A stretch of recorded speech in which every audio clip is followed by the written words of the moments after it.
မင်္ဂလာပါဒီဗီဒီယိုမှာတော့ကျွန်တော်ဒီခေတ်သစ် Android viewers မှာဒီကျွန်တော် multi currency ပေါ့နော်ဒီ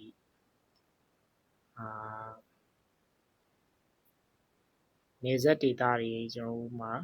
ဒါမှမဟုတ်လို့ရှင်ပြပမှာပဲဖြစ်ဖြစ်ဒီ application ကိုသုံးလို့ရအောင်ကျွန်တော် multi currency လုပ်ပေးရတယ် currency ကိုလည်း default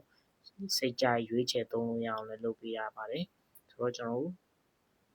currency ကိုသွားမယ်ဆို menu ထဲက currency and pay ကိုဝင်ရပါမယ်ကျွန်တော်ဒီမှာ currency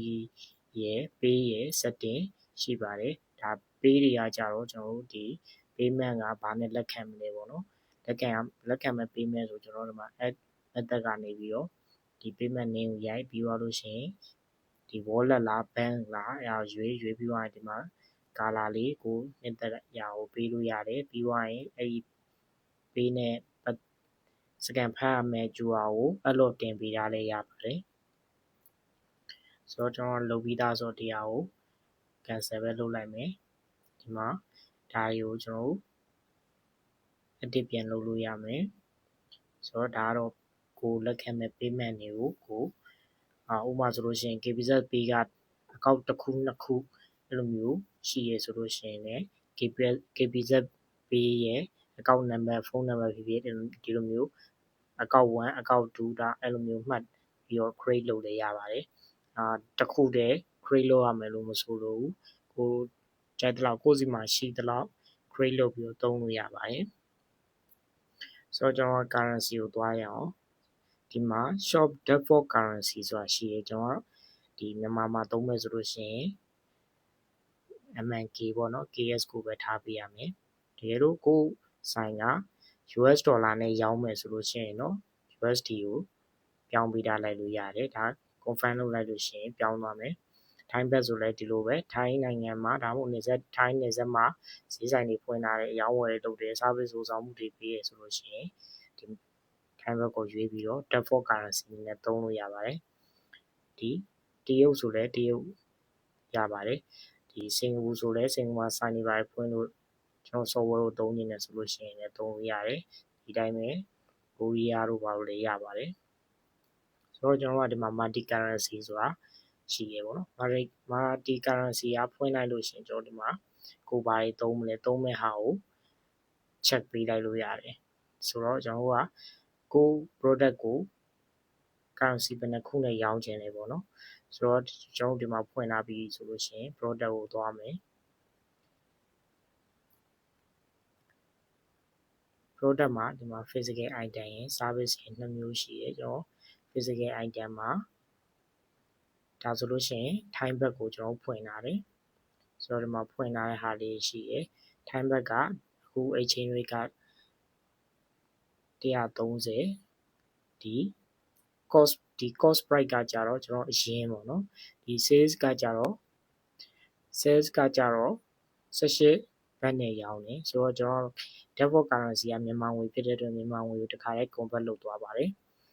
ဆိုတော့ဒီဟာကိုကျွန်တော်က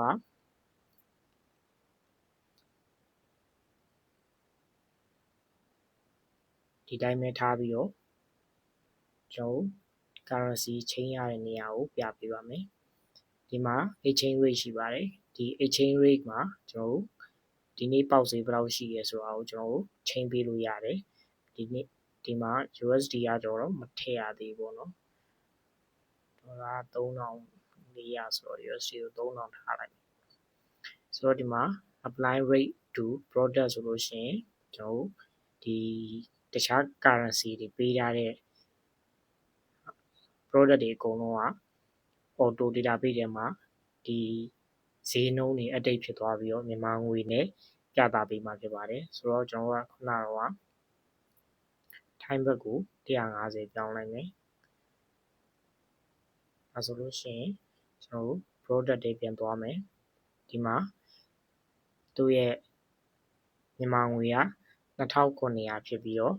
ထိုင်းဘက်အနေနဲ့18ဘတ်လို့ပြတယ် exchange rate က150လို့ပြတယ်ဝင်ကြည့်လိုက်လို့ရှိရင်လည်းဒီတိုင်းပဲပြတယ်ပေါ့နော်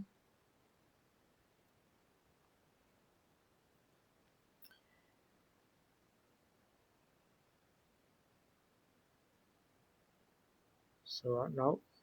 ပစ္စည်းတစ်ခုကိုထည့်ကြည့်မယ်ဒီဟာဆိုလို့ရှိရင်ကျွန်တော် USD နဲ့ရောင်းတယ် USD က$10အရင်$13 $3အမြတ်ယူတယ်ဒီမှာသူ့ရဲ့ margin က30%ဖြစ်တယ်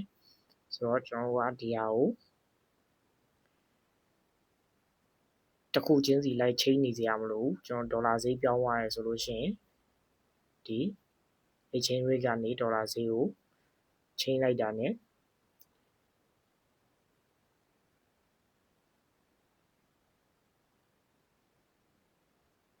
ဒီမှာ product မှာ check လုပ်ပြီးလိုက်ရင်ရှိသမျှ product တွေအကုန်လုံးကအဲ့ဒီဒေါ်လာ rate နဲ့ဖြစ်သွားပါတယ်3500ဖြစ်သွားတယ်ပေါ့နော်3500ဆိုတော့ဒီ cost တွေလည်းအကုန်ပြောင်းသွားပြီပေါ့နော်ဒီဗီဒီယိုတွေကတော့ဒီလောက်ပါပဲကျွန်တော်တို့ Kitten Android POS ကို install လုပ်ထားပြီးတော့အကြောင်းမျိုးကြောင့်မသုံးဖြစ်ဘူး expire ဖြစ်သွားတယ်30 expire ဖြစ်သွားတယ်ဆိုလို့ရှိရင်ကျွန်တော်တို့ဒီဆက်သွယ်ရမယ့် channel တွေဖြစ်တဲ့ Telegram Viber Facebook page Messenger ဒီ TikTok တွေကနေပြီးတော့ဆက်သွယ်ပြီးတော့ရက်တိုးပေးဖို့တောင်းဆိုလို့ရပါတယ်ခင်ဗျာကျေးဇူးတင်ပါတယ်